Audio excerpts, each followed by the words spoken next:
வணக்கம் captain D நேயர்களே, யோகி வெங்கட் ராவ். இந்த புத்துணர்ச்சி யோகாஸ் நிகழ்ச்சியில் உங்களை சந்திப்பதில் மகிழ்ச்சி அடைகிறேன். இன்றைக்கி நம்ம பண்ண போகிறது பரிவிரத்த ஜானு சிரசாசன். ஜனு சிரசாசன் அப்படின்னா ஒரு காலை மடிச்சுட்டு ஒரு காலை நீட்டிட்டு உட்கார்ந்த நிலையில் நீங்கள் என்ன பண்ணுறீங்க, ஒரு காலை பிடிச்சிக்கிறீங்க, தலை கொண்டு போய் மூட்டை போய் தொடணும். இது ஜனு சிரசாசன். இப்போ இதில் பரிவிரத்தம் அப்படின்னா கொஞ்சம் முறுக்கலாக இருக்கும் உடம்பு, ஆனால் கால்களை பிடிச்சி மேலே தூக்கணும். ஒரு கால் தலையில் மடிச்சிருக்கும், நீட்டின கால் மேலே அப்பான். நீங்கள் ஃபஸ்ட்டு ஜனு சிரசாசன் ப்ராக்டிஸ் பண்ணிங்கன்னா தான் இந்த ஆசனம் பண்ண முடியும். அவ்வளோ அளவு உடம்பு வளையணும். வளைஞ்சாதான் இந்த ஒரு பக்கம் வளையும் போது ஒரு பக்கம் ஃபுல்லாக இந்த சைடில் இருக்கு இல்லையா, பக்கவாட்டில் மார்பிள்லேருந்து ஆரம்பித்து உங்கள் இடுப்பு வரைக்கும் இருக்க சதைகள் நல்லா சுருங்கும், ஒரு பக்கம் நல்லா இழுத்து விடும். அதே போல் இந்த பக்கம் பண்ணும்போது லெஃப்ட் சைடு பண்ணும்போது ரைட் சைடில் அந்த மாதிரி ஆகும். ஆனால் உங்கள் தோள்பட்டை நல்லா ஸ்ட்ராங் ஆகும். கால் மேலே தூக்குறோம் இல்லையா, தூக்க உங்களுக்கு கண்டிப்பாக தோள்பட்டை நல்லா ஸ்ட்ராங் கிடைக்கும், ஸ்ட்ரென்த்தன் கிடைக்கும். அதே நேரத்தில் உங்கள் ஜப்பே சொல்லுவாங்களே, தோலுக்கு இந்த அக்களுக்கு பக்கத்தில் இருக்க இந்த சதைகள் எல்லாம் நல்ல இறுக்கமாக இருக்கும். வண்டி ஓட்டுறவங்க, டென்னிஸ் ஆடுறவங்க, கிரிக்கெட் ஆடுறவங்க, சைக்கிள் ஓட்டுறவங்க, இவங்களுக்குலாம் வந்து அந்த இறுக்கம் இருக்கும். ஏன்னா பலமாக அழுத்தமாக பிடிச்சிருப்பாங்க. அதனால் நைட்டில் படுக்கும்போது கொஞ்சம் பெயினாக இருக்கும். ஒரு பக்கமாக படுத்துப்பாங்க, எந்த பக்கம் வழியும் நம்ம உருண்டு படுத்துருப்பாங்க. அதெல்லாம் வரக்கூடாது அப்படின்னா இந்த பரிவிரத்த ஜானு சிரசாசனம் பண்ணால் நல்லாயிருக்கும்.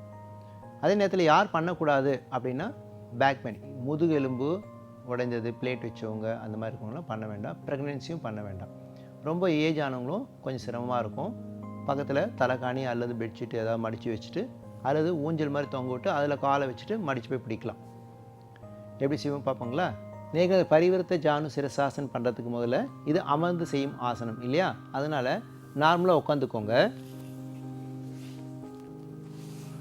உட்கார்ந்த பிறகு முதல்ல என்ன, வலது காலை அப் பண்ண போகிறேன்.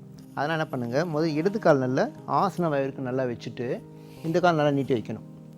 நீட்டி வச்சுட்டு நீங்கள் நார்மல் ஜனு சிரசாசனம் பண்ணி ப்ராக்டிஸ் பண்ணுங்கள். என்ன பண்ணுறேன், இப்போ நான் என் கட்டவில் பிடிச்சிட்டேன், நல்லா இழுத்த நெல்ல ஒரு ஸ்ட்ரைட் லைன் வர மாதிரி ஆக்கிட்டு இந்த கையை மேலே தூக்கிட்டு மூச்சு விட்டுட்டு நிதானமாக வளையிறேன், பொதுமாக வளைஞ்சி மேலே போய் நல்லா வானத்தை பார்த்து திருப்பி அப் பண்ணிவிட்டு டவுன் பண்ணுறேன். இது மாதிரி பண்ண பிறகு அப்புறமா ஆப்போசிட் கையில் பிடிச்சி அப் பண்ணணும். இப்போ உடம்பு போச்சு இல்லையா, இப்போ கால் தான் மேலே வரணும். என்ன பண்ணுறேன், கைகள் நல்லா அழுத்தி வச்சுருக்கேன், இந்த ஆப்போசிட் கையால் காலை பிடிச்சிட்டு இங்கே கையை அழுத்தம் கொடுக்கணும். கொடுக்கும்போது இந்த கால் மேலே தூக்கிட்டே வரணும். அப் பண்ணுங்க, ஸ்ட்ரைட்டாக வரைக்கும் அப் பண்ணுங்க.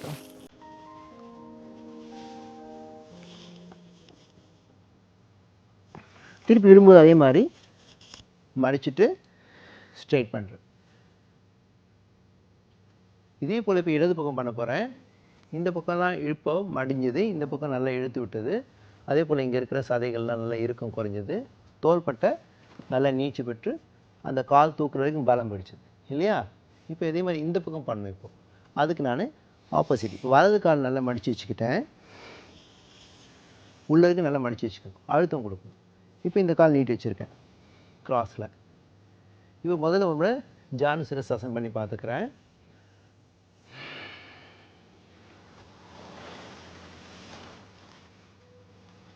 மூச்சு விட்டு ஆரம்பிச்சுட்டு மூச்சு இழுத்துட்டு மடி வச்சுட்டேன். இப்போ ஆப்போசிட் இந்த கையால் பிடிச்சி இழுக்கணும் இல்லையா. முதல்ல காலை கொஞ்சம் மடித்து வச்சுக்கோங்க, இந்த கை நல்லா அழுத்தி வச்சுக்கோங்க. காலை பிடிச்ச பிறகு நிதானமாக மேல் பக்கம் தூக்கிட்டே வாங்க, நல்லா ஸ்ட்ரைட்டாக வரைக்கும் தூக்கணும். நல்லா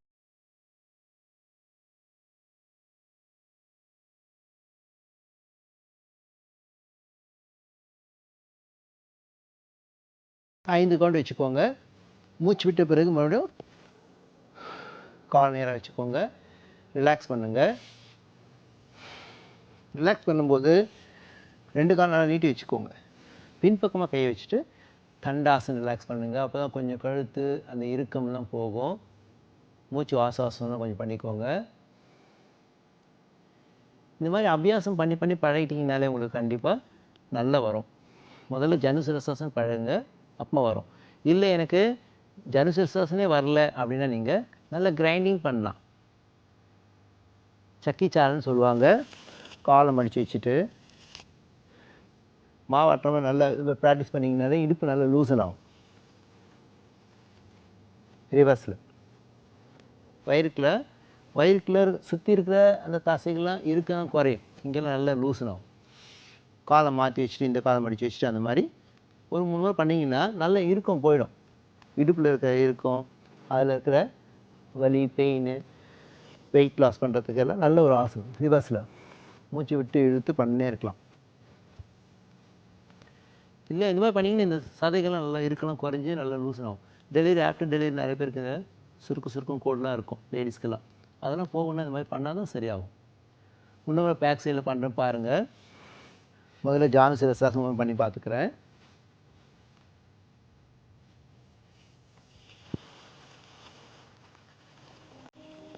இப்போ ஆப்போசிட் கையில் பிடிச்சிட்டு கையை அழுத்தி வைக்கிறேன்.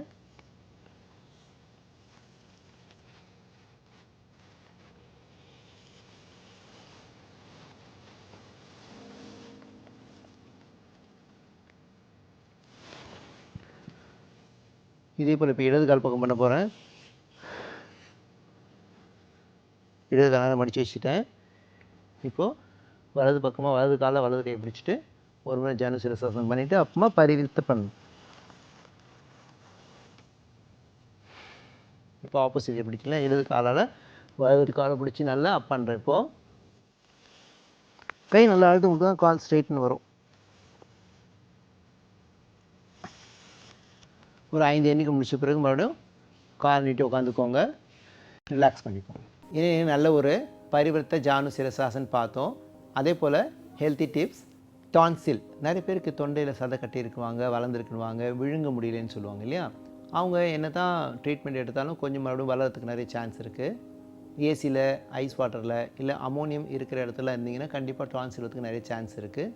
அதே மாதிரி சாப்பிட்டோன்னு தூங்கினா கூட எக்கலிச்சுனே இருக்கும். அந்த அசிடிட்டி போய் ஃபார்ம் ஆகும்போது சதைகள் திக்னஸும் பெருக்கமும் ஆகும். இதெல்லாம் வரக்கூடாது. என்ன பண்ணோம் அப்படின்னா, பூண்டு ஒன்று எடுத்துக்கோங்க, அந்த அளவுக்கு இஞ்சி எடுத்துக்கோங்க, ரெண்டும் நசுக்கிட்டிங்கன்னா அதில் கிடைக்கும் சாறு கிடைக்கும். அது தேன் கூட கலந்திங்கன்னா ஒரு ஸ்பூன் அப்படி கிடைக்கும்.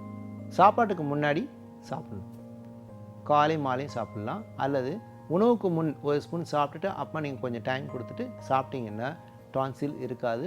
நாளாக அந்த சதைகளும் பெருக்கமும் இருக்காது. தேன், பூண்டு, இஞ்சியும் பூண்டு முதல்ல நசுக்கிக்கோங்க, அதில் வர சாறு எடுத்துக்கோங்க, அதில் தேன் கலந்து, இல்லைன்னா அது எல்லாமே ரெண்டும் சேர்த்து கலந்து அடித்து அது கூட தேன் ஒரு ஸ்பூன் போட்டு கலந்து ஒரு ஸ்பூன் வாய் போட்டிங்கன்னா போதும், டான்சில் இருக்காது. என்ன நல்ல ஒரு ஆசனம் பார்த்தோம், பரிவர்த்த ஜானு சிரசாசன். அதே போல் நல்ல ஒரு டான்சில் போகிறதுக்கு இஞ்சி பூண்டு போட்டு தேன் போட்டு கலந்து சாப்பிட்டு பார்த்தோம். நாளைக்கு இதே போல் இந்த புத்துணர்ச்சி யோகாசன நிகழ்ச்சியை சந்திப்போம். நன்றி, வணக்கம்.